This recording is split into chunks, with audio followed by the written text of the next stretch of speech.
നമുക്ക് സ്റ്റാർട്ട് ചെയ്യാം. ഇനി നമ്മൾ മാറ്ററിനെ പറ്റിയാണ് പഠിക്കാൻ പോകുന്നത്. വളരെ സിമ്പിൾ ആയിട്ടുള്ള ടോപ്പിക്കാണ്, വളരെ ബേസിക് ആയിട്ടുള്ള ടോപ്പിക്കുമാണ്.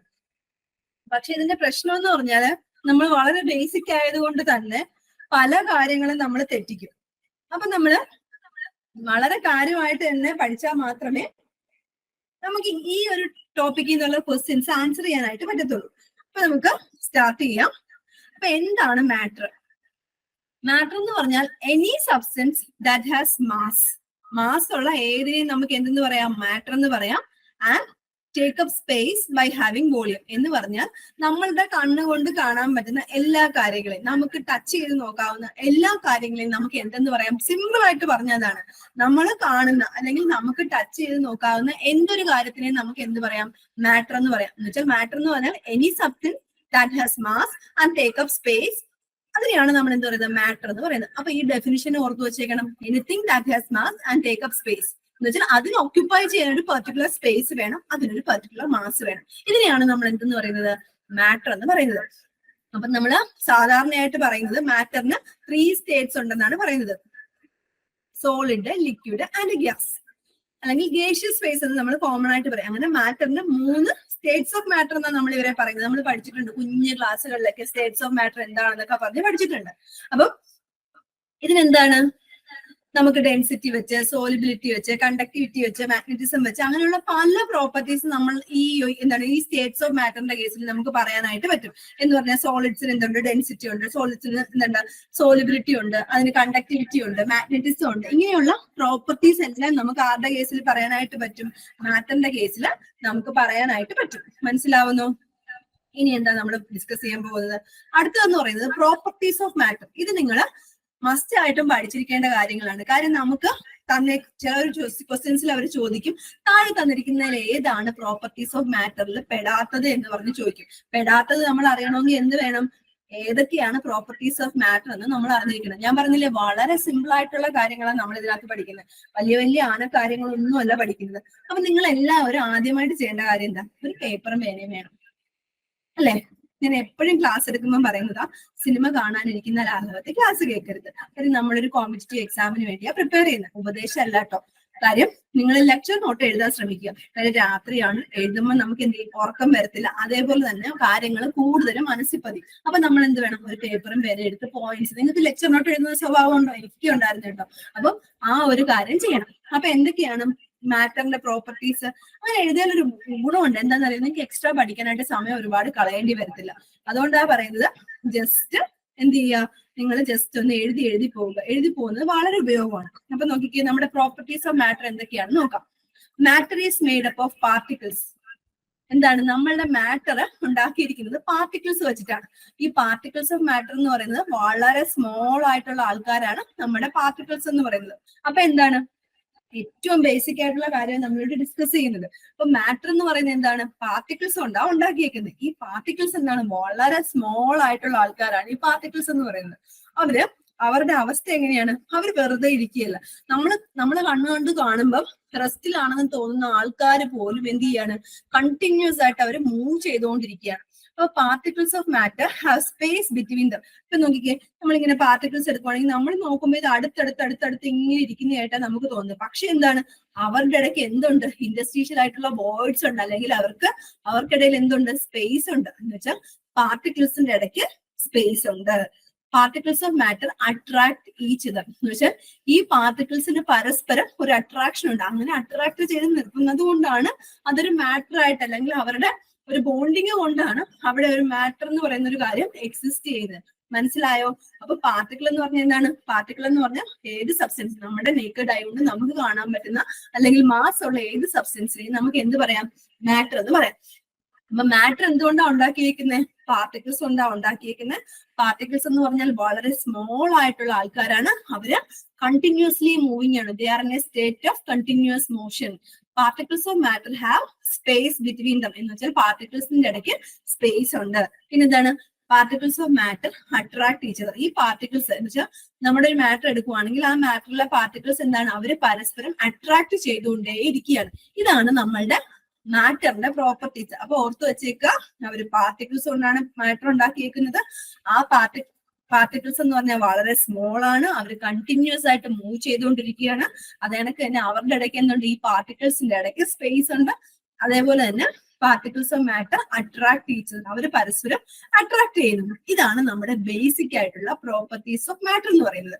ഇനി ഞാൻ പറഞ്ഞു നമുക്ക് മാറ്ററിന്റെ കേസ് പറയുമ്പോൾ മാറ്റർ സോളിഡ് സ്റ്റേറ്റിലുണ്ട്, ലിക്വിഡ് സ്റ്റേറ്റിലുണ്ട്, ഗേഷ്യസ് സ്റ്റേറ്റിലുണ്ട്. ഇതാണ് നമ്മൾ പഠിക്കുന്ന 3 മേജർ സ്റ്റേറ്റ്സ് ഓഫ് മാറ്റർ. പക്ഷെ ഇപ്പൊ നമ്മൾ പറയുന്നുണ്ട് 5 സ്റ്റേറ്റ്സ് ഉണ്ടെന്ന് പറയും. എന്ന് പറഞ്ഞാൽ പ്ലാസ്മ സ്റ്റേറ്റും ബോസ് ഐൻസ്റ്റീൻ കണ്ടൻസ്ഡ് സ്റ്റേറ്റും ഒക്കെ ഉണ്ടെന്ന് പറയുന്നുണ്ട്. എങ്കിലും നമ്മളിപ്പം കോൺസെൻട്രേറ്റ് ചെയ്യുന്നത് കൂടുതലായിട്ടും സോളിഡിന്റെയും ലിക്വിഡിന്റെയും ഗ്യാസിന്റെയും കേസിലാണ്. മനസ്സിലാവുന്നു? അപ്പൊ സോളിഡ് എടുക്കുവാണെങ്കിൽ നമുക്ക് എന്താണ് സോളിഡിന്റെ പ്രത്യേകത? സോളിഡിന്റെ പ്രത്യേകത എന്ന് പറഞ്ഞാൽ അവര് റിജിഡ് ആയിട്ടുള്ള പാർട്ടിക്കിൾസ് ആണ്. അവർക്ക് ഒരു ഫിക്സഡ് ഷേപ്പ് ഉണ്ട്. ഇതൊക്കെ നമ്മൾ കുഞ്ഞു ക്ലാസ്സിൽ പഠിക്കുന്ന കാര്യങ്ങളാണ്. ഇവിടെ ഞാൻ 3 ഇമേജ് കാണിച്ചിട്ടുണ്ട്, നിങ്ങൾക്ക് കാണാൻ പറ്റുന്നുണ്ടോ? ഇവിടെ സോളിഡ്സ് എന്ന് പറഞ്ഞാൽ കണ്ടോ, അവരുടെ പാക്കിംഗ് കൊണ്ടും അവര് ഒന്നിന്റെ അടുത്ത് വേറൊരെണ്ണം, വേറെണ്ണത്തിന്റെ അടുത്ത് അടുത്തത്, അടുത്തതിന്റെ അടുത്ത് അടുത്തത്, ഇങ്ങനെ എന്ന് വെച്ചാൽ ക്ലോസ് പാക്കിംഗ് ആണ്. സോളിഡിന്റെ കേസിലെ പാക്കിംഗ് ക്ലോസ് പാക്കിംഗ് ആണ് നമുക്ക് പറയാം.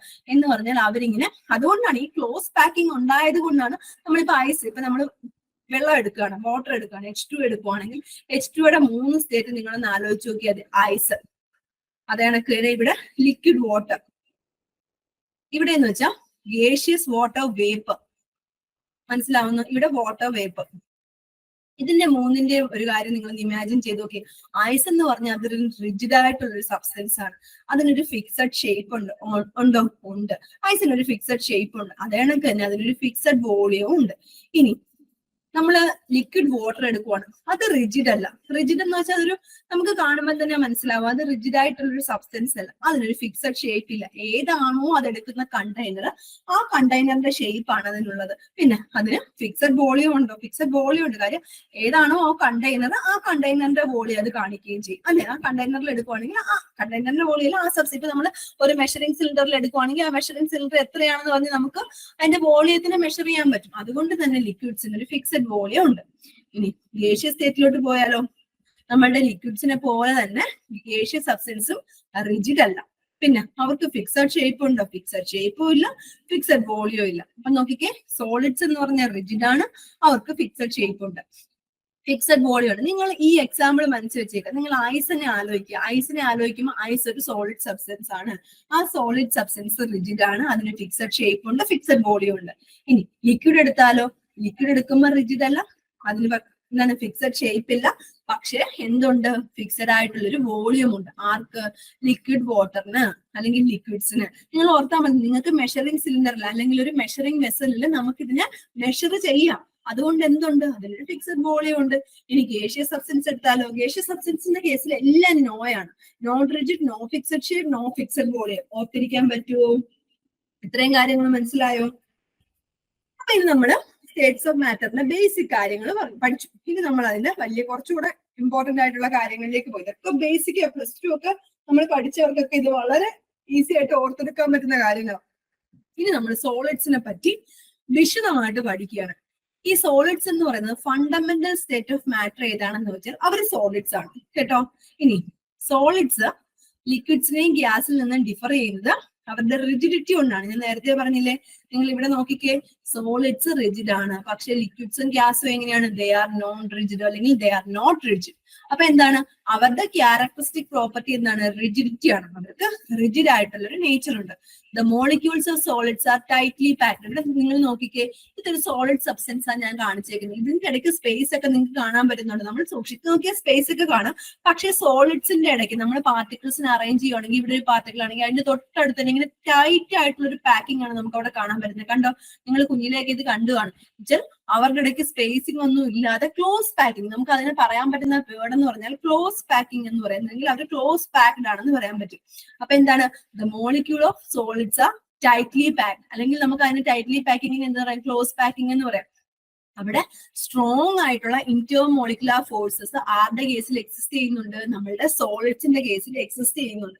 അതുകൊണ്ടാണ് സോളിഡ്സ് എന്ത് ചെയ്യുന്നത്? ടൈറ്റ്ലി പാക്ക് ചെയ്യുന്നത്. പിന്നെ അവര് they only oscillate about their mean position. എന്ന് പറഞ്ഞാൽ സോളിഡ്സിനകത്തുള്ള മൂവ്മെന്റ് എന്ന് പറഞ്ഞാൽ ഇവരുടെ മീൻ പൊസിഷൻ, ഏത് പൊസിഷനിലാണോ അവരിയ്ക്കുന്നത് ആ പൊസിഷനിലിരുന്ന് ഇങ്ങനെയുള്ള ചെറിയ ചെറിയ മൂവ്മെന്റ് എന്ന് വെച്ചാൽ ഓസിലേഷൻസ് തരും.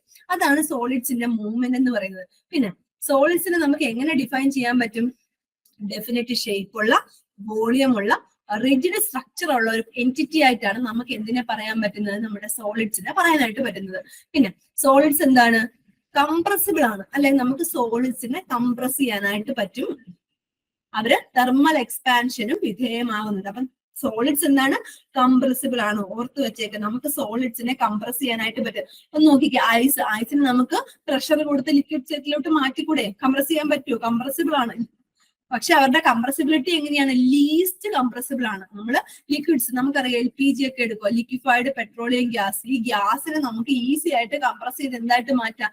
ലിക്വിഡ് ആയിട്ട് മാറ്റാം. സോളിഡ്സിനെ കംപ്രസ് ചെയ്യാൻ പറ്റുമോ എന്ന് ചോദിച്ചാൽ കംപ്രസ് ചെയ്യാൻ പറ്റും. പക്ഷെ അവരുടെ കംപ്രസിബിലിറ്റി എങ്ങനെയാണ്? ലീസ്റ്റ് കംപ്രസിബിലിറ്റിയാണ്. കംപ്രസിബിലിറ്റി ഇല്ല എന്നുള്ള മീനിങ് ഇല്ല, പക്ഷെ സോളിഡ്സിന്റെ കംപ്രസിബിലിറ്റി ലീസ്റ്റ് കംപ്രസിബിലിറ്റിയാണ്. അതേണക്ക് തന്നെ ഇതിന് എക്സാമ്പിൾ ആയിട്ട് പറയാൻ പറ്റുന്നത് നമ്മൾ കാണുന്ന സോളിഡ് റിജിഡ് ആയിട്ടുള്ള സബ്സ്റ്റൻസുകളെല്ലാം, ഇപ്പൊ അയൺ എടുക്കുവാണെങ്കിൽ അതൊരു സോളിഡ് സബ്സ്റ്റൻസ് ആണ്, ഗോൾഡ് സോളിഡ് സബ്സ്റ്റൻസ് ആണ്, വുഡ്, പ്ലാസ്റ്റിക്, അങ്ങനെ എന്ത് നോക്കിയാലും ഇപ്പൊ ഡസ്റ്റ്, അതൊരു സോളിഡ് സബ്സ്റ്റൻസ് അല്ലേ? സോളിഡ് തന്നെയാണ്. അപ്പൊ നമുക്ക് കാണുന്ന റിജിഡ് ആയിട്ടുള്ള, ഡെഫിനറ്റ് ഷേപ്പ് ഉള്ള, വോളിയം ഉള്ള, ലീസ്റ്റ് കംപ്രസിബിൾ ആയിട്ടുള്ള സബ്സ്റ്റൻസിനെ എല്ലാം നമുക്ക് എന്ത് പറയാം? സോളിഡ്സ് എന്ന് പറയാം. അവർക്ക് ടൈറ്റ്ലി പാക്ഡ് ആയിട്ടുള്ള സ്ട്രക്ചർ ആണ്, സ്ട്രോങ് ഇന്റർമോളിക്കുലർ ഫോഴ്സസ് ഉണ്ട്. പിന്നെന്താണ്? ഈ സോളിഡ്സ് അവരുടെ ക്യാരക്ടറിസ്റ്റിക് പ്രോപ്പർട്ടി എന്താണെന്ന് വെച്ചാൽ അവരുടെ റിജിഡിറ്റി ആണ്. ഇത്രയും കാര്യങ്ങൾ നിങ്ങൾക്ക് ഓർത്തിരിക്കാൻ പറ്റുമോ? ഇതാണ് സോളിഡ്സിന്റെ ആ ക്ലോസ് പാക്കിംഗ് കാണിച്ചേക്കുന്നത്. അപ്പൊ സോളിഡ്സിനെ പറ്റി പറഞ്ഞ കാര്യങ്ങളൊക്കെ ഇപ്പൊ നിങ്ങൾക്ക് തരാവല്ലേ? സോളിഡ്സ് ലീസ്റ്റ് കംപ്രസിബിൾ ആണ്.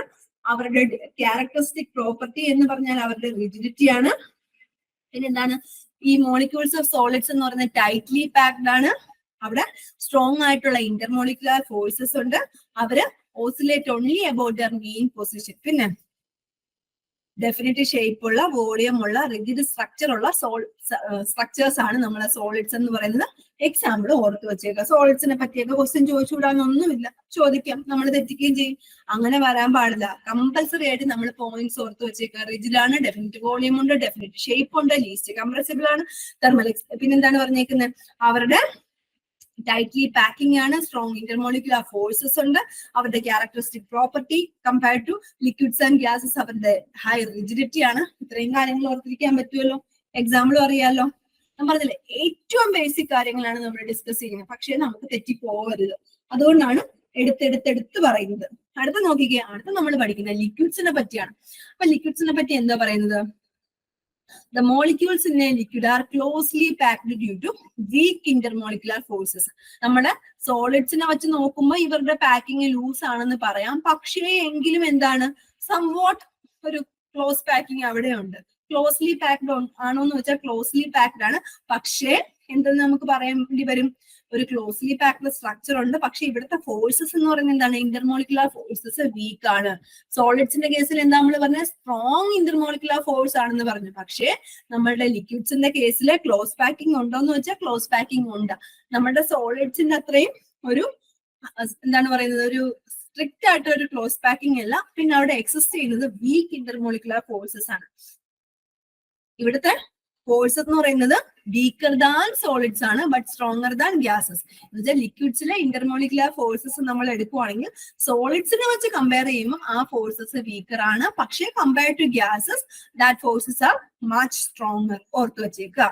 പിന്നെ there is much space in between the molecules of liquid which make their flowing ability easy. എന്ന് പറഞ്ഞാൽ നമ്മുടെ സോളിഡ്സ്, ഞാൻ പറഞ്ഞില്ലേ, സോളിഡ്സിന്റെ കേസിൽ ക്ലോസ് പാക്കിംഗ് ആണ്. അതുകൊണ്ട് തന്നെ അവരുടെ അകത്തുള്ള മോഷൻ എന്താണ്? മെയിൻ പൊസിഷനിലുള്ള ഓസിലേഷൻ മാത്രമാണ് ഈ സോളിഡ്സ് കാണിക്കുന്നത്. പക്ഷേ ലിക്വിഡ്സിന്റെ കേസിൽ എങ്ങനെയാണ്? അവരുടെ ഈ ഇന്റർമോളിക്കുലർ സ്പേസിങ് അവരുടെ ഇടയ്ക്കുണ്ട്. മനസ്സിലായോ? അവരുടെ ഇടയിൽ മച്ച് സ്പേസ് ഉണ്ട്. ഈ മോളിക്യൂൾസിന്റെ ഇടയിൽ കൂടുതൽ സ്പേസ് ഉണ്ടായത് കൊണ്ട് തന്നെ അവർക്ക് ഫ്ലോയിങ് പ്രോപ്പർട്ടീസ് കാണിക്കുക. അതുകൊണ്ടാണ് നമ്മൾ ഈ സോളിഡ്സിനെയും ലിക്വിഡ്സിനെയും എന്തെന്ന് പറയുന്നത്? സോളിഡ്സ് അല്ല, ലിക്വിഡ്സിനെയും ഗ്യാസിനെയും എന്തെന്ന് പറയുന്നത്? ഫ്ലൂയിഡ് എന്ന് പറയുന്നത്. മനസ്സിലായോ? അവർക്ക് എന്ന് വെച്ചാൽ ഫ്ലോ ചെയ്യാനുള്ള കഴിവുണ്ട്. അവർക്ക് മൂവ്മെന്റ്, അവർക്ക് ഒരു ഫ്രീ ആയിട്ടുള്ള മൂവ്മെന്റ് പോസിബിൾ ആണ്. അതുകൊണ്ടാണ് നമ്മൾ ലിക്വിഡ്സിനെയും ഗ്യാസസിനെയും ഫ്ലൂയിഡ്സ് എന്ന് പറയുന്നത്. മനസ്സിലായോ? ഈ ഇന്റർമോളിക്കുലർ സ്പേസിങ് കുറച്ചുകൂടെ കുറവാണ്. എന്ന് വെച്ചാൽ ഇവരുടെ കേസിൽ ഇന്റർമോളിക്കുലർ സ്പേസിംഗ് ഉണ്ട്, ഇവരുടെ ഇടയ്ക്ക് സ്പേസിംഗ് ഉണ്ട്. അതുകൊണ്ട് തന്നെ അവർക്ക് ഫ്ലോയിങ് എബിലിറ്റി ഉണ്ട് ആസ് കമ്പയർഡ് ടു സോളിഡ്സ്. പിന്നെ liquids can easily acquire the shape of a vessel and they have fixed volume. ലിക്വിഡ്സിന് പർട്ടിക്കുലർ ഷേപ്പ് ഉണ്ടെന്ന് വെച്ചാൽ ഷേപ്പ് ഇല്ല. ഏത് വെസലിലാണോ അവർ എടുക്കുന്നത് അല്ലെങ്കിൽ ഏത് കണ്ടെയ്നറിലാണോ അവർ എടുക്കുന്നത് അതിന്റെ ഷേപ്പ് ആയിരിക്കും ആ ലിക്വിഡ്സിനുള്ളത്. പക്ഷേ ദേ ഹാവ് ഫിക്സഡ് വോളിയം. ഇത് നേരത്തെ നമ്മൾ ഡിസ്കസ് ചെയ്ത കാര്യമാണ്, ഓർമ്മയുണ്ടല്ലോ. പിന്നെ conversion of solid into liquid take place when we increase the temperature of solids to a point where solids begin to melt. ഇവിടെ പറഞ്ഞേക്കുന്ന എന്താ, മെൽറ്റിംഗ് എന്ന് വെച്ചാൽ ആ സോളിഡ് ലിക്വിഡ് ആവുന്ന ആ ഒരു പെർട്ടിക്കുലർ പോയിന്റ് എന്താണ്, അതിന് നമ്മൾ എന്താ പറയുന്നത്, മെൽറ്റിംഗ് പോയിന്റ് എന്ന് പറയും. ഇനി ലിക്വിഡ് ഗേഷ്യസ് സ്റ്റേറ്റിലോട്ട് പോകുന്ന ആ പോയിന്റ് നമ്മൾ എന്ത് പറയും, ലിക്വിഡ് ഗേഷ്യസ് സ്റ്റേറ്റിലോട്ട് പോകുന്നത് അവിടെ എന്താ നടക്കുന്നത്, ബോയിലിംഗ് അല്ലേ നടക്കുന്നത്. അപ്പം സോളിഡ് ലിക്വിഡ് ആവുന്നതിന് നമ്മൾ എന്ത് പറയും, സോളിഡ് ലിക്വിഡ് ആകുന്നതിന് നമ്മൾ മെൽറ്റിംഗ് പോയിന്റ് അല്ലെങ്കിൽ മെൽറ്റിംഗ് നടക്കുന്നതെന്ന് പറയും. എന്നുവെച്ചാൽ conversion of solid into liquid. നമ്മൾ ടെമ്പറേച്ചർ കൂട്ടുമ്പോൾ എന്ത് പറ്റും, സോളിഡ് ലിക്വിഡ് ആയിട്ട് മാറും. സോളിഡ്സ് ബിഗിൻ ടു എന്നുവെച്ചാൽ ആ ഒരു പെർട്ടിക്കുലർ ടെമ്പറേച്ചർ എത്തുമ്പോഴത്തേന് സോളിഡ്സ് എന്ത് ചെയ്യും, മെൽറ്റ് ചെയ്യും. മനസ്സിലാവുന്നു? നമ്മുടെ ഗാലിയം പോലെയുള്ള മെറ്റൽസ് ഒക്കെ ഉണ്ട്. ഗാലിയത്തിന്റെയൊക്കെ മെൽറ്റിംഗ് പോയിന്റ് എന്ന് പറയുന്നത് ഒരു 27 ഡിഗ്രി സെൽഷ്യസ് ഒക്കെ ഉള്ളൂ. എന്ന് പറഞ്ഞാൽ നമ്മൾ കൈകളിൽ എടുത്തു വെച്ചാൽ അത് എന്ത് ചെയ്യും, ലിക്വിഡ് സ്റ്റേറ്റിലോട്ട് പോകും. അത്രയും കുറഞ്ഞ മെൽറ്റിംഗ് പോയിന്റ് ഉള്ള ഒരാളാണ് ഗാലിയം എന്ന് പറയുന്നത്. പക്ഷെ ഇതിന്റെ ബോയിലിംഗ് പോയിന്റ് എടുക്കുമ്പോൾ ഒരു 2400 ഡിഗ്രി സെൽഷ്യസിൽ വരും. നോക്കിക്കേ ആ കോൺട്രഡിക്ഷൻ നോക്കിക്കേ. മെൽറ്റിംഗ് പോയിന്റ് മെൽറ്റ് ചെയ്യാനായിട്ട് 27 ഡിഗ്രി സെൽഷ്യസ് മതി, പക്ഷെ അത് ബോയിൽ ചെയ്യാൻ 2400 ഡിഗ്രി സെൽഷ്യസ് അടുപ്പിച്ച് പോകണം. എന്ന് വെച്ചാൽ ലോങ്സ്റ്റ് ലിക്വിഡ് റേഞ്ച് ഉള്ള ഒരു സബ്സ്റ്റൻസ് ആണ് ഗാലിയം എന്ന് പറയുന്നത്. ജസ്റ്റ് ഒന്ന് ഓർത്തിരിക്കാൻ പറഞ്ഞതാണ്, ജസ്റ്റ് ഒന്ന് ഓർത്ത് വെച്ചേക്കാം. ഗാലിയത്തിന്റെ മെൽറ്റിംഗ് പോയിന്റ് 27 ഡിഗ്രി സെൽഷ്യസ് ആണ്. മെൽറ്റിംഗ് പോയിന്റ് ഇത്രയാണെങ്കിലും അതിന്റെ ബോയിലിംഗ് പോയിന്റ് എത്രയാണ്, 2400 ഡിഗ്രി സെൽഷ്യസ് എന്ന് വെച്ചാൽ അത്രയും ഹൈ മെൽറ്റിംഗ് പോയിന്റ്. പലപ്പോഴും ഈ കോമ്പറ്റേറ്റീവ് എക്സാമിന് അവർക്ക് ഇഷ്ടമുള്ള ഒരു ടോപ്പിക്കാണ് ഈ ഗാലിയം. കാര്യം കൈവെള്ളയെ വെച്ചാൽ പോലും ഉരുകി അത് ലിക്വിഡായിട്ട് മാറും. പക്ഷെ മെൽറ്റ് ചെയ്യാൻ കുറച്ച് ടെമ്പറേച്ചർ മതിയെങ്കിലും ബോയിൽ ചെയ്യാൻ ഹൈ ടെമ്പറേച്ചർ ആർക്ക് വേണം, നമ്മുടെ ഗാലിയത്തിന് വേണം. മനസ്സിലാവുന്നു? നോട്ട് ചെയ്ത് വെച്ചേക്കണം. ഇത് ഞാൻ നോട്ട്സിൽ ഇൻക്ലൂഡ് ചെയ്തിട്ടില്ല, അതുകൊണ്ടാണ് പറയുന്നത്. Density of liquid lies between the density of solids and gases എന്ന് പറഞ്ഞാൽ ലിക്വിഡിന്റെ ഡെൻസിറ്റി എന്ന് പറഞ്ഞാൽ സോളിഡിന്റെ ഡെൻസിറ്റിയുടെയും ഗ്യാസസിന്റെ ഡെൻസിറ്റിയുടെയും ഇടയ്ക്കാണ് വരുന്നത്. പിന്നെ ഇവരുടെ കംപ്രസിബിലിറ്റിയും തെർമൽ എക്സ്പാൻഷനും നമ്മൾ നോക്കുവാണെങ്കിൽ സോളിഡ്സിനെ വെച്ച് കമ്പയർ ചെയ്യുമ്പോൾ ഇവരെ കംപ്രസിബിൾ ആണ്. ലിക്വിഡ്സ് എന്ന് പറയുന്നത് കംപ്രസിബിൾ ആണ്. സോളിഡ്സ് ലീസ്റ്റ് കംപ്രസിബിൾ ആയിരുന്നു. തെർമൽ എക്സ്പാൻഷനും കംപ്രസിബിലിറ്റിയും സോളിഡ്സിനെ വെച്ച് കമ്പയർ ചെയ്യുമ്പോൾ ആർക്ക് കൂടുതലാണ്, നമ്മളുടെ ലിക്വിഡ്സിന് കൂടുതലാണ്. മനസ്സിലാവുന്നു? അതിന് എക്സാമ്പിൾ ആണ് വാട്ടറും ഓയിലും. എന്തെങ്കിലുമൊക്കെ മനസ്സിലാവുന്നു ഒന്ന് റെസ്പോണ്ട് ചെയ്ത്, അല്ലെങ്കിൽ അവിടെ നിന്ന് ഉറങ്ങിപ്പോകും. തംസപ്പ് വരുന്നുണ്ട്. ഓക്കെ, മനസ്സിലാവുന്നു. ഒരാൾക്ക് മാത്രമേ ഉള്ളൂ മനസ്സിലാവുന്നത്. എല്ലാവർക്കും മനസ്സിലാവണം. അപ്പൊ ഇത്രയും കാര്യങ്ങൾ പറഞ്ഞത് ഓർമ്മയുണ്ടോ? ലിക്വിഡ്സ് എന്ന് പറയുന്നത് എന്താണ്, അവര് ഇന്റർമോളിക്കുലർ ഫോഴ്സസ് ഉണ്ട്, പക്ഷെ അത് വീക്ക് ഇന്റർമോളിക്കുലർ ഫോഴ്സസ് ആണ്. അവരെ ക്ലോസ് പാക്കിംഗ് ഉണ്ട്. ഫോഴ്സസ് എങ്ങനെയാണ്, വീക്കർ ഫോഴ്സസ് ആണ്. സ്ട്രോങ് നമ്മുടെ സോളിഡ്സിനെ വെച്ച് നോക്കുമ്പോൾ അവരുടെ ഇന്റർമോളിക്കുലർ ഫോഴ്സസ് വീക്കർ ആണ്.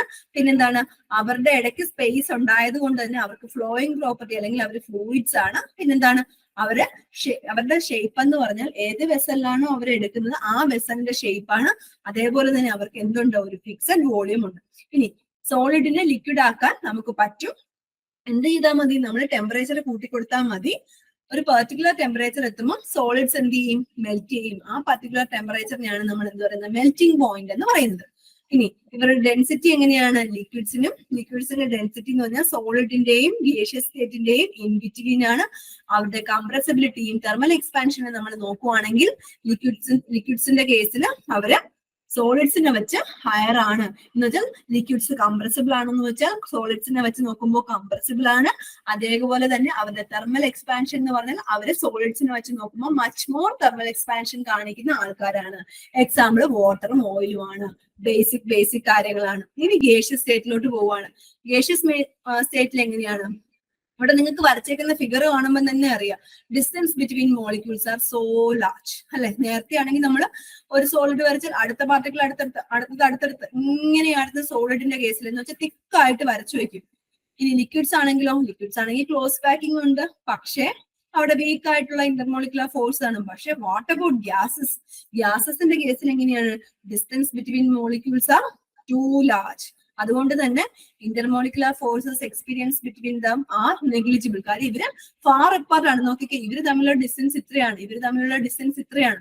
അതുകൊണ്ട് തന്നെ ഇന്റർമോളിക്കുലർ ഫോഴ്സസ് ഇവർ എക്സ്പീരിയൻസ് ചെയ്യുന്നത് നമുക്ക് നെഗ്ലക്ട് ചെയ്ത് കളയാം, അത്രത്തോളം വീക്കാണ്. അതുകൊണ്ട് തന്നെ ഇവർക്ക് ട്രാൻസ്ലേഷൻ പോസിബിൾ ആണ്, റൊട്ടേഷൻ പോസിബിൾ ആണ്, വൈബ്രേഷൻ പോസിബിൾ ആണ്. എന്ന് വെച്ചാൽ ഇതെല്ലാം ട്രാൻസ്ലേഷനും റൊട്ടേഷനും വൈബ്രേഷനും എല്ലാം ആര് കാണിക്കുന്നുണ്ട്? നമ്മളുടെ ഗേഷ്യസ് മോളിക്യൂൾ കാണിക്കുന്നുണ്ട്. നമ്മൾ പറഞ്ഞു സോളിഡ് എന്ന് പറഞ്ഞാൽ വെറുതെ അവരുടെ മെയിൻ പൊസിഷനിൽ ഇരുന്ന് ജസ്റ്റ് ഇങ്ങനെ ഓക്സിലേറ്റ് ചെയ്തേ ഉള്ളൂ. പക്ഷേ ഗ്യാസസ് എന്തൊക്കെ കാണിക്കും?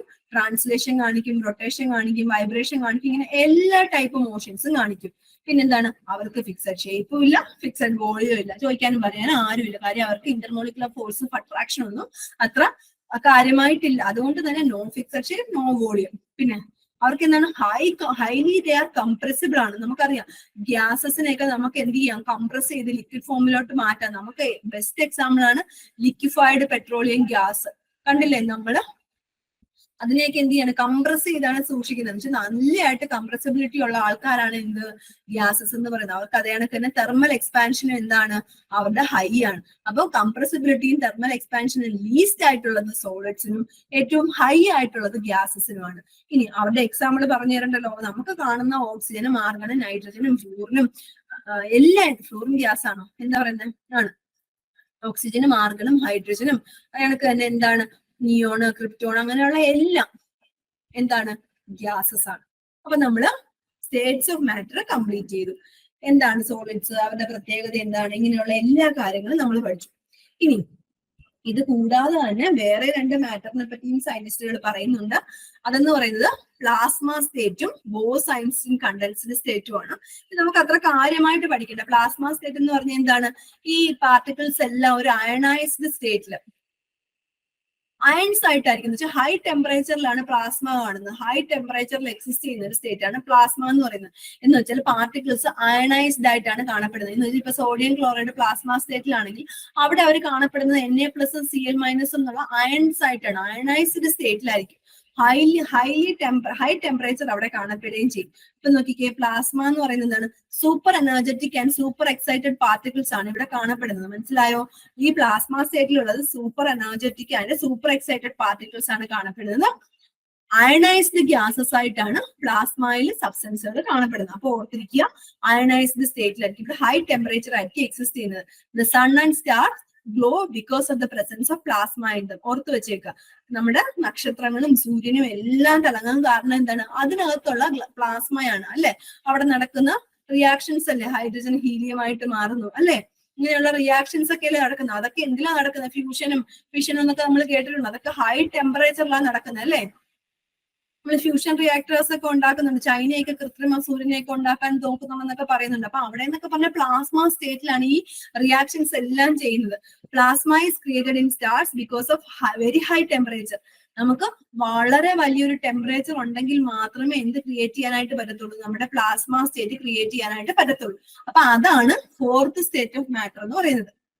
അപ്പൊ അതാണ് പ്ലാസ്മ സ്റ്റേറ്റ്. പ്ലാസ്മ സ്റ്റേറ്റ് കൊണ്ട് തീർന്നു? ഇനിയും ഉണ്ട് ബോസ്-ഐൻസ്റ്റീൻ കണ്ടൻസേറ്റ്സ്. അതെന്ന് പറയുന്നത് നമ്മുടെ ഇന്ത്യൻ കോൺട്രിബ്യൂഷൻ ആണ് അതിനകത്തുള്ളത്. നമ്മുടെ ബോസ്, സത്യേന്ദ്രനാഥ് ബോസ്, പുള്ളിക്കാരനാണ് ഈ ബോസ്-ഐൻസ്റ്റീൻ കണ്ടൻസേറ്റിനെ പറ്റിയുള്ള ചില കാൽക്കുലേഷൻസ്, എന്ന് വെച്ചാൽ 5th സ്റ്റേറ്റ് ഓഫ് മാറ്ററിനെ പറ്റിയിട്ടുള്ള ചില കാൽക്കുലേഷൻസ് മുന്നോട്ട് കൊണ്ടുവന്നത് ആരാണ്? നമ്മുടെ സത്യേന്ദ്രനാഥ് ബോസ് ആണ്. ഇനി ഈ കാൽക്കുലേഷനെ ബേസ് ചെയ്തിട്ടാണ് എന്താണ്? Building on his calculation, Albert Einstein predicted a new state of matter. അതിനെയാണ് ബോസ്-ഐൻസ്റ്റീൻ കണ്ടൻസേറ്റ് എന്ന് പറയുന്നത്. BEC, Bose-Einstein condensate. മനസ്സിലാവുന്നു? പിന്നെ ഇവിടെ പറയുന്നത് എന്താണ്? ഇവിടെ എങ്ങനെയാണ് ഇവർ ഉണ്ടാക്കുന്നത്? ഈ ബോസ്-ഐൻസ്റ്റീൻ കണ്ടൻസേറ്റിനെ ഉണ്ടാക്കുന്നതെന്ന് പറഞ്ഞാൽ cooling a gas of extremely low density about 100,000 of the density of normal air to super low temperatures. എന്ന് വെച്ചാൽ അവിടെ കൂളിംഗ് ആണ് ചെയ്യുന്നത്. നേരത്തെ നമ്മൾ പ്ലാസ്മയിൽ എന്തോ ചെയ്യുന്നത്? പ്ലാസ്മ ഹൈ ടെമ്പറേച്ചറിലാണ് അയനൈസ്ഡ് സ്റ്റേറ്റിലോട്ട് പോയി ആ ഒരു പർട്ടിക്കുലർ സ്റ്റേറ്റിൽ എക്സിസ്റ്റ് ചെയ്യുന്നതെങ്കിൽ ഇവിടെ നമ്മൾ ചെയ്യുന്നത് കൂളിംഗ് ആണ്. കൂളിംഗ് എങ്ങനെയാണ് ചെയ്യുന്നത്? സൂപ്പർ ലോ ടെമ്പറേച്ചറിലോട്ട് ആ പാർട്ടിക്കിളിനെ എന്ത് ചെയ്യും? നമ്മൾ കൂൾ ചെയ്യും. നോർമൽ എയറിനേക്കാളും 100 to 1000 ഡെൻസിറ്റി കുറഞ്ഞ എയറിനെ നമ്മൾ എന്ത് ചെയ്യും, സൂപ്പർ ലോ ടെമ്പറേച്ചറിലോട്ട് കൂൾ ചെയ്തിട്ടാണ് നമ്മൾ ബോസ്-ഐൻസ്റ്റീൻ കണ്ടൻസേറ്റിൽ ഉണ്ടാക്കിയെടുക്കുന്നത്. ജസ്റ്റ് ഓർത്ത് വെച്ചേക്കാം, നമുക്ക് 3 സ്റ്റേറ്റ്സ് ഓഫ് മാറ്റർ ആണ് പറയുന്നതെങ്കിലും ഇപ്പോഴെന്ത് പറയുന്നുണ്ട്, 3 സ്റ്റേറ്റ്സ് ഓഫ് മാറ്റർ അല്ല, ഈ പ്ലാസ്മ സ്റ്റേറ്റും ബോസ്-ഐൻസ്റ്റീൻ കണ്ടൻസേറ്റും എക്സിസ്റ്റ് ചെയ്യുന്നു എന്ന് പറയുന്നുണ്ട്. അതുകൊണ്ട് നമുക്ക് എന്ത് പറയാം, 5 സ്റ്റേറ്റ്സ് ഓഫ് മാറ്റർ എക്സിസ്റ്റ് ചെയ്യുന്നു വേണമെങ്കിൽ പറയാം. ഓപ്ഷൻസ് നോക്കി അതിന്റെ ആൻസർ എഴുതണം, 3 ആണോ 5 ആണോ എന്നുള്ളത്. ഓക്കെ, അപ്പൊ മനസ്സിലായ ഇത്രയും കാര്യങ്ങള്. അടുത്തത് നമ്മൾ പറയുന്നത് എന്താണ് ഇന്റൻസീവ് പ്രോപ്പർട്ടി, എന്താണ് എക്സ്റ്റൻസീവ് പ്രോപ്പർട്ടി ഓഫ് മാറ്റർ എന്നാണ് പറയുന്നത്. അപ്പൊ നമ്മൾ ഫിസിക്കൽ പ്രോപ്പർട്ടി അല്ലെങ്കിൽ കെമിക്കൽ പ്രോപ്പർട്ടീസ് മാറ്ററിന്റെ എടുക്കുവാണെങ്കിൽ അതൊന്നുകിൽ എന്താവാം, എക്സ്റ്റൻസീവ് പ്രോപ്പർട്ടി ആവാം, അല്ലെങ്കിൽ എന്താവാം, ഇന്റൻസീവ് പ്രോപ്പർട്ടി ആവാം. കുറച്ച് ശ്രദ്ധിച്ചിരിക്കണം, അല്ലെങ്കിൽ ഒക്കെ വന്ന് ശരിയായിപ്പോ. അപ്പൊ ഇന്റൻസീവ് പ്രോപ്പർട്ടീസ് എന്ന് പറഞ്ഞാൽ എന്താണ്, these properties are unaffected by the amount of matter. ഇപ്പൊ ഞാൻ പറയുവാണ്, എന്റെ കയ്യിലിരിക്കുന്ന ഇലയ്ക്ക് പച്ച കളറാണെന്ന് ഞാൻ പറയാം, കളർ. നിങ്ങളൊന്ന് ആലോചിച്ച് നോക്കിക്കേ, ഇലയുടെ ഒരു തുണ്ടാണെങ്കിലും അല്ലെങ്കിൽ ഒരു വലിയ ഇലയാണെങ്കിലും അതിന്റെ കളർ എന്ത് തന്നെയാണ്, ഗ്രീൻ ആണ് അല്ലെ. അവിടെ ആ ഒരു പെർട്ടിക്കുലർ പ്രോപ്പർട്ടി എന്ന് പറയുന്നത് unaffected by the amount of matter. നോക്കിക്കേ, മാറ്ററുമായിട്ട് എന്തെങ്കിലും ബന്ധമുണ്ടോ, എത്ര ക്വാണ്ടിറ്റി ഉണ്ടോ എന്ന് ഡിപ്പെൻഡ് ചെയ്യുന്നുണ്ടോ, ഇല്ല. അടുത്ത കണക്ക് തന്നെ ബോയിലിംഗ് പോയിന്റ് എന്ന് പറഞ്ഞാൽ ഞാൻ വെള്ളം ചൂടാക്കണമെങ്കിൽ അത് 100 ഡിഗ്രി സെൽഷ്യസിൽ ചൂടാക്കിയതേ പറ്റത്തുള്ളൂ. അതിപ്പോ 1 ലിറ്റർ വാട്ടർ ആയിരുന്നാലും ശരി, 10 ലിറ്റർ വാട്ടറിലായിരുന്നാലും ശരി, 100 ലിറ്റർ വാട്ടർ ആയിരുന്നാലും ശരി, അത് എന്തിലോട്ട് പോകണം, 100 ഡിഗ്രി സെൽഷ്യസിൽ ചെന്നാൽ മാത്രമേ എന്ത് ചെയ്യത്തുള്ളൂ, ബോയിലിംഗ് നടക്കത്തുള്ളൂ. എന്ന് പറഞ്ഞാൽ എന്തുവാടെ, നമ്മൾ എടുക്കുന്ന സബ്സ്റ്റൻസിന്റെ എമൗണ്ടിനെ അഫക്ട് ചെയ്യുന്നില്ല ആ പ്രോപ്പർട്ടി. മെൽറ്റിംഗ് പോയിന്റും അതേപോലെ തന്നെ, മെൽറ്റ് ചെയ്യാൻ എടുക്കുന്ന സബ്സ്റ്റൻസിന്റെ എമൗണ്ടിനെ ഡിപ്പെൻഡ് ചെയ്യുന്നുണ്ടോ മെൽറ്റിംഗ് പോയിന്റ്, ഇല്ല. നമ്മൾ പറയുന്നു വാട്ടറിന്റെ 0 ഡിഗ്രി സെൽഷ്യസ് ആണ് അതെന്താണ് സോളിഡ് സ്റ്റേറ്റിലോട്ട് മാറുന്ന ആ ടെമ്പറേച്ചർ എന്ന് പറയുന്നു. അല്ലെങ്കിൽ 100 ഡിഗ്രി സെൽഷ്യസിൽ വാട്ടർ ലിക്വിഡ് സ്റ്റേറ്റിലോട്ട് പോകുമെന്ന് പറയുന്നു. ഇതിനകത്ത് എത്ര വാട്ടർ എന്ന് നമ്മൾ സ്പെസിഫൈ ചെയ്ത് പറയുന്നുണ്ടോ, ഇല്ല. ഈ കളർ, ഒരു സബ്സ്റ്റൻസിന്റെ കളർ പറയുന്നു, അത് 10 ഗ്രാം സബ്സ്റ്റൻസ് ആയിരുന്നാലും 100 ഗ്രാം സബ്സ്റ്റൻസ് ആയിരുന്നാലും 1000 ഗ്രാം സബ്സ്റ്റൻസ് ആയിരുന്നാലും അതിന്റെ കളറിന് വ്യത്യാസമില്ല. ടെമ്പറേച്ചറിനും അങ്ങനെയല്ലേടെ, നമ്മളിപ്പം ഒരു സബ്സ്റ്റൻസിനെ ഹീറ്റ് ചെയ്യുന്നു, അതിപ്പോ ഞാൻ അടുക്കുന്ന അയൺ ബാർ ഇത്രയുണ്ടെങ്കിലും അതിനകത്ത് ഞാൻ 10 ഡിഗ്രി സെൽഷ്യസ് കൊടുത്താൽ എനിക്ക് ഇവിടെ അനുഭവപ്പെടുന്ന ടെമ്പറേച്ചർ 10 ഡിഗ്രി സെൽഷ്യസ് ആണ്. അത് എമൗണ്ട് ഓഫ് സബ്സ്റ്റൻസിനെ ഡിപ്പെൻഡ് ചെയ്യുന്നില്ല. പ്രഷറും അതേപോലെ അല്ലേ, പ്രഷറും എമൗണ്ട് ഓഫ് സബ്സ്റ്റൻസിനെ ഡിപ്പെൻഡ് ചെയ്യുന്നില്ല. അപ്പം the properties that are unaffected by the amount of matter, independent of the amount of matter, അങ്ങനെയുള്ളതാണ് നമ്മൾ എന്ത് പറയുന്നത്, ഇന്റൻസീവ് പ്രോപ്പർട്ടീസ്. മനസ്സിലായോ എന്താണ് ഇന്റൻസീവ് പ്രോപ്പർട്ടീസ് എന്ന് പറഞ്ഞാൽ, these properties are unaffected by the amount of matter present in any sample. മനസ്സിലാവുന്നു? അപ്പൊ intensive properties എന്ന് പറഞ്ഞാൽ എന്താണ്, the properties which are unaffected by the amount of matter present in any sample. എന്ന് പറഞ്ഞാൽ നമ്മൾ ഒരു സബ്സ്റ്റൻസിന്റെ കളർ പറയുന്നു, അല്ലെങ്കിൽ അതിന്റെ ടെമ്പറേച്ചർ പറയുന്നു, അല്ലെങ്കിൽ അതിന്റെ ഡെൻസിറ്റി പറയുന്നു. ഇതൊന്നും അതിനകത്ത് ഇപ്പൊ വെള്ളത്തിന്റെ ഡെൻസിറ്റി ഇത്രയാണെന്ന് പറഞ്ഞാൽ അതാണ് അതിന്റെ ഡെൻസിറ്റി. അത് 10 ഗ്രാം വെള്ളം എടുത്താലും 100 ഗ്രാം വെള്ളം എടുത്താലും 50 ലിറ്റർ വെള്ളം എടുത്താലും സെയിം ആണ് അതിന്റെ ഡെൻസിറ്റി. മനസ്സിലാവുന്നു? എന്ന് പറഞ്ഞാൽ intensive properties are unaffected by the amount of matter present. Extensive properties എന്താണ്? ഉറങ്ങാതിരുന്ന് കേട്ടാലേ ഇതൊക്കെ മനസ്സിലാകുമല്ലോ കേട്ടോ. എക്സ്റ്റൻസീവ് പ്രോപ്പർട്ടീസ് എന്തായിരിക്കും? ഇന്റൻസീവ് പ്രോപ്പർട്ടീസ് എന്ന് പറഞ്ഞാൽ independent of the amount of matter. അപ്പൊ എക്സ്റ്റൻസീവ് പ്രോപ്പർട്ടീസ് എന്തായിരിക്കും ഇവിടെ? They depend on the amount of matter. നോക്കിക്കേ, മാസ് പറയുന്നു, ഞാനൊരു സബ്സ്റ്റൻസിന്റെ മാസ് പറയുന്നു, ഞാൻ പറയാണ് എനിക്ക് 68 കിലോഗ്രാം ഉണ്ടെന്ന്. അതെന്ന് പറയുന്നത് എന്താണ്? എന്റെ വെയിറ്റ് എന്ന് പറയുന്നത് എന്റെ എമൗണ്ട് ഓഫ് സബ്സ്റ്റൻസിനെ ഡിപ്പെൻഡ് ചെയ്തിട്ടല്ലേ? ആണോ അല്ലയോ? ഇപ്പൊ 100 ഗ്രാം കടല എന്ന് പറഞ്ഞാൽ അതിനകത്ത് എത്ര കടലയുണ്ട് എന്ന് വെച്ചാൽ ആ ക്വാണ്ടിറ്റിയെ ഡിപ്പെൻഡ് ചെയ്യുന്നില്ലേടെ. മാസ് എന്ന് പറഞ്ഞാൽ എന്താണ്? അപ്പം എക്സ്റ്റൻസീവ് പ്രോപ്പർട്ടിയാണ്. വെയിറ്റ് എന്ന് പറഞ്ഞാലും സെയിം അല്ലേ, എക്സ്റ്റൻസീവ് പ്രോപ്പർട്ടിയാണ്. വോളിയം എന്ന് പറയുമ്പോഴും മാത്രമല്ലേ 5 ലിറ്റർ വാട്ടർ എന്ന് പറഞ്ഞാൽ വാട്ടറിന്റെ ആ ഒരു പർട്ടിക്കുലർ എമൗണ്ടിനെ ഡിപ്പെൻഡ് ചെയ്യുന്നു. 10 ലിറ്റർ വാട്ടർ എന്ന് പറഞ്ഞാൽ ആ ഒരു എമൗണ്ടിനെ അവിടെ വോളിയം ഡിപ്പെൻഡ് ചെയ്യുന്നുണ്ട് അല്ലെ. അങ്ങനെയുള്ള പ്രോപ്പർട്ടീസിനെയാണ് നമ്മൾ എന്ത് പറയുന്നത്? Extensive properties. Extensive properties depend on the amount of matter അല്ലെങ്കിൽ amount of substance in a given sample. ഇനി അതിനെ ഡിപ്പെൻഡ് ചെയ്യാത്തത് നിങ്ങൾ ഓർത്ത് വെച്ചേക്കുക. കളറും ടെമ്പറേച്ചറും ബോയിലിംഗ് പോയിന്റും ഒക്കെ ഓർത്ത് വെച്ചേക്കുക. They are independent of the amount of matter. Dependent ആണെങ്കിൽ അത് എക്സ്റ്റൻസീവ് പ്രോപ്പർട്ടീസും, ഇൻഡിപെൻഡന്റ് ആണെങ്കിൽ ഇന്റൻസീവ് പ്രോപ്പർട്ടീസും. മനസ്സിലാവുന്നു? അടുത്തതിലോട്ട് പോട്ടെ. ഓക്കെ, അപ്പൊ നമ്മൾ ഇനി പറയുന്ന ഫിസിക്കൽ പ്രോപ്പർട്ടീസ് ഓഫ് മാറ്റർ എന്താണെന്നാണ് പറയുന്നത്. അതൊക്കെ ബേസിക് ആണ് കേട്ടോ, ഏറ്റവും ബേസിക് ആണ്. എന്ന് വെച്ചാൽ matter can be measured without changing the chemical composition of the sample under examination. എന്ന് പറഞ്ഞാൽ physical quantities that are unaffected by chemical composition എന്ന് പറഞ്ഞാൽ കെമിക്കൽ കോമ്പോസിഷനെ ബാധിക്കാത്ത, എന്ന് വെച്ചാൽ നമ്മൾ കളർ പറയുന്നു. കളർ എന്ന് പറഞ്ഞാൽ കെമിക്കൽ കോമ്പോസിഷനുമായിട്ടൊന്നും ബന്ധം വരുന്നില്ല. Density, volume, mass, boiling point, temperature, melting point, ഇതൊന്നും എന്തിൽ വരുന്നില്ല, അവരുടെ ഫിസിക്കൽ ക്വാളിറ്റീസിന് എന്ത് ചെയ്യുന്നില്ല, അഫക്റ്റ് ചെയ്യുന്നില്ല, അൺഅഫക്റ്റഡ് ആണ് അല്ലേ. Shape, size, hardness, flexibility, texture, odour, temperature, volume, length, അതേണക്ക് തന്നെ ഫ്രീസിംഗ് പോയിന്റ്, കണ്ടക്ടിവിറ്റി, അതേണക്ക് തന്നെ ഇതെല്ലാം എന്താണ്, ഫിസിക്കൽ പ്രോപ്പർട്ടീസ് ആണ്. ഒരു വസ്തുവിന്റെ ഫിസിക്കൽ പ്രോപ്പർട്ടീസ്, ഇപ്പൊ ഒരു സബ്സ്റ്റൻസ് നമ്മുടെ കയ്യിലുണ്ട്, ഇപ്പൊ ഐസ് എടുക്കുവാണ്, ഐസിന്റെ ഫിസിക്കൽ പ്രോപ്പർട്ടീസ് നമുക്ക് കണ്ണുകൊണ്ട് കാണാൻ പറ്റുന്ന പ്രോപ്പർട്ടീസ് എന്തൊക്കെയാണ്, അതിന്റെ കളർ എത്രയാണ്, നമുക്ക് ഡെൻസിറ്റി ഇത്രയാണ്, അതിന്റെ വോളിയം ഇത്രയാണ്, അതിന്റെ മാസ് ഇത്രയാണ്, അതിന്റെ ബോയിലിംഗ് ടെമ്പറേച്ചർ ഇത്രയാണ്, അതിന്റെ ഷേപ്പ് ഇങ്ങനെയാണ്, സൈസ് ഇത്രയാണ്, ഹാർഡ്നെസ് ഇങ്ങനെയാണ്. ഇതെന്ന് പറയുന്നത് എന്താണ്, കെമിക്കൽ പ്രോപ്പർട്ടീസുമായിട്ട് ഒരു ബന്ധമില്ല, എന്നുവെച്ചാൽ അതിന്റെ കെമിക്കൽ കോമ്പോസിഷനുമായിട്ട് യാതൊരു ബന്ധമില്ല. ഇങ്ങനെയുള്ളതാണ് നമ്മൾ എന്ത് ഫിസിക്കൽ പ്രോപ്പർട്ടീസ് എന്ന് പറയുന്നത്. അപ്പൊ ഇതൊക്കെ എന്താണെന്ന് ഓർത്തിരിക്കുക. അപ്പൊ നമുക്ക് ചിലപ്പോൾ ചോദിക്കാം, ഓഡ് വൺ ഔട്ട് ചോദിക്കാം, താഴെ തന്നിരിക്കുന്നതിൽ ഏതാണ് ഫിസിക്കൽ പ്രോപ്പർട്ടീസിൽ വരാത്തത്.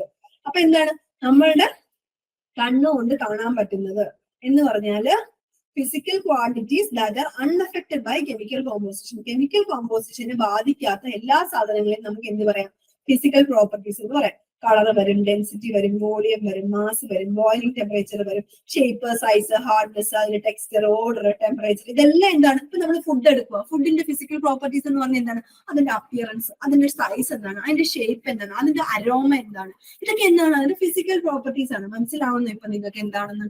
ഇനി കെമിക്കൽ പ്രോപ്പർട്ടീസ് എന്ന് പറഞ്ഞാൽ എന്താണ്, കെമിക്കൽ പ്രോപ്പർട്ടീസ് എന്ന് പറഞ്ഞാൽ നമുക്ക് ഫ്ലെയിമബിലിറ്റി, അല്ലെങ്കിൽ ടോക്സിസിറ്റി, അസിഡിറ്റി, അല്ലെങ്കിൽ റിയാക്ടിവിറ്റി, ഹീറ്റ് ഓഫ് കമ്പസ്റ്റൻ, ഇങ്ങനെ വരുന്നതെല്ലാം എന്താണ്, കെമിക്കൽ പ്രോപ്പർട്ടീസ് ആണ്. അതിന്റെ ഫ്ലെയിമബിലിറ്റി നോക്കുകയാണ്, അതൊരു കെമിക്കൽ പ്രോപ്പർട്ടിയാണ്.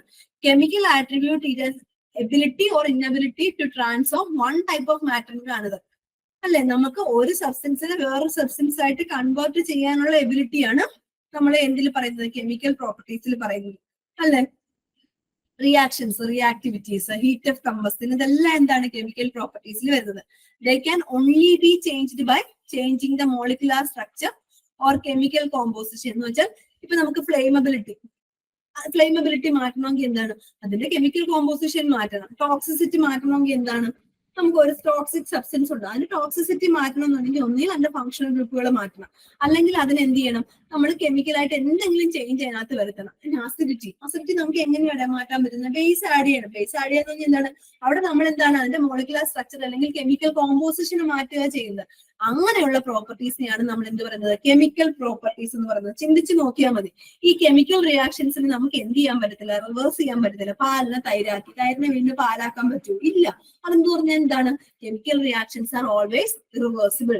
ഞാനിപ്പോ ആസിഡ് എടുത്തു, ആസിഡിനകത്തോട്ട് ഞാൻ ബേസ് ആഡ് ചെയ്തു, ആസിഡും ബേസും കൂടെ റിയാക്ട് ചെയ്ത് എന്ത് കിട്ടി, വാട്ടർ കിട്ടി. അതിന് എനിക്ക് തിരിച്ച് ആസിഡ് ആക്കാൻ പറ്റുമോ, ഇല്ല.